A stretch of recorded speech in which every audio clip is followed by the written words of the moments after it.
Welcome back to the Becker County Museum Roadshow and Rollie Kjos and his stories about the funeral business in Becker County, Detroit Lakes, past and present. And we have some pictures here. This one is fascinating. This is the old nun. That's the original funeral home in Detroit Lakes. They started in 1895. And it looks like they maybe had to go upstairs. It looks like, yeah, well, I don't know, maybe somebody lived up there too. They may have lived up there. Yeah. But it was a furniture and a funeral home. And that was very common back in those days. Yeah, and the old wood sidewalk. Isn't that just fascinating? Yeah. Yeah. And you have the history and of course, here. Here's the same one right here. Here's the, and then of course the old nun funeral home. Uh-huh. A little different. They must have added something to it here. And then of course then the old England furniture and the funeral home started in 1935.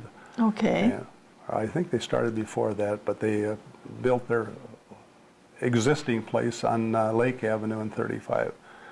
And that was until they sold out to Ross Donahauer in, I think it was in the early 1950s. Yeah, okay. Now, well, here it says 1955. He started in there. Yeah. I'm wondering, is the David Donahauer funeral home standing where this one stood? No, this is on Lake Avenue here. Okay. I don't know where that one was exactly. Okay. I have no idea.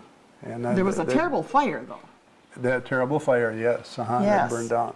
And this was the one that you... That was the old Carmen residence on Frazee Street, on the corner of Frazee and Lake Avenue. And that's where Ella West started the funeral home in 1938. Now, did that burn also? No. Is this the building? This is the building, the one in the back there, yeah.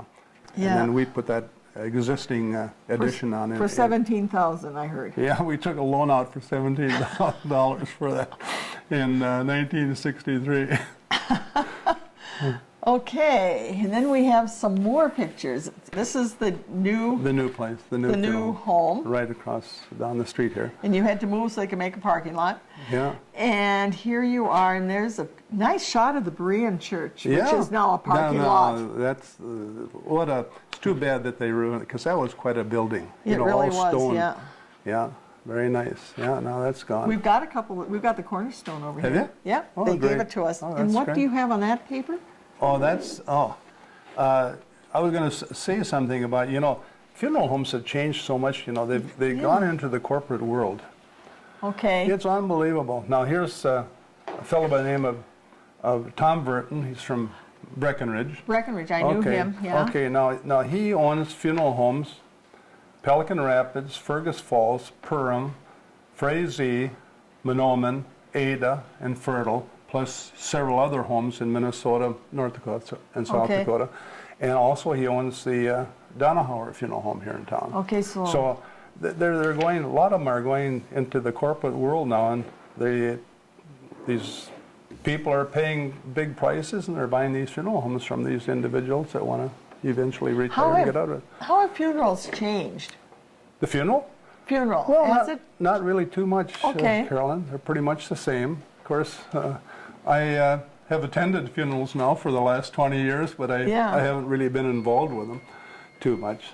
So, no, they're pretty much the same. Okay. Yeah. They don't have, when I was working, a person would die, and, people would come in the next day and would want to see that person. Okay. And we used to have visitations all day long and until 8, 9 o'clock at night, maybe for a day or even 2 days. Now, of course, their visitation hours are like from 4 to 8. Right. Or that's it. 5 to 7 or something. Just a short time. Or a lot of times there wouldn't be any visitation at the funeral home. They would have it at the church 1 hour before the service. Mm-hmm. So it's quite a change there. Doing the preparation is so much different too. Years ago, they never had the transmitted diseases that you have nowadays. So now it's amazing that they're using face masks, disposable. Really? Oh, yeah.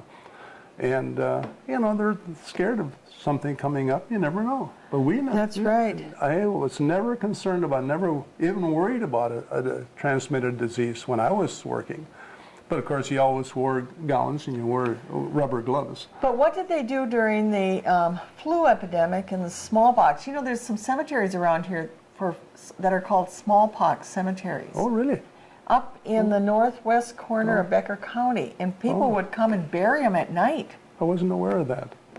Do you have other stories of Well, you know, we had a couple that lived upstairs of the funeral home.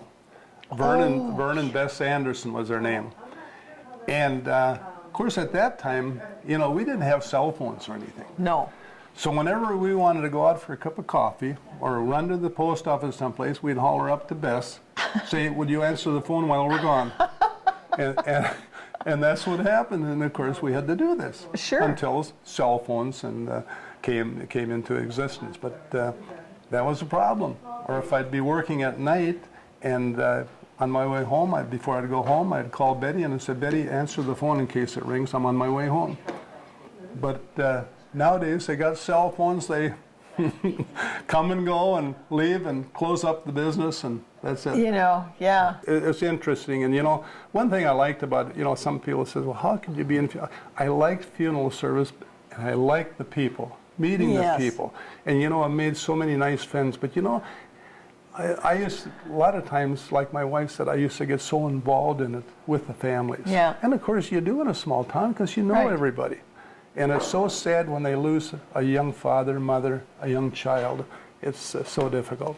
You know, we're going to go downstairs and look at the old hearse that the Becker County has. The horse-drawn hearse was purchased by Vegan Hardware and Undertaking Company of Lake Park for $628 in 1898, and it was used until 1920 and then stored till 1974, and it was refurnished, restored, and then the casket was made by Vegan Hardware and Undertaking. That's where we learned about the hardware company when the vehicle was in use. And it's been on display, but it's been donated by the Vegan family in 1989.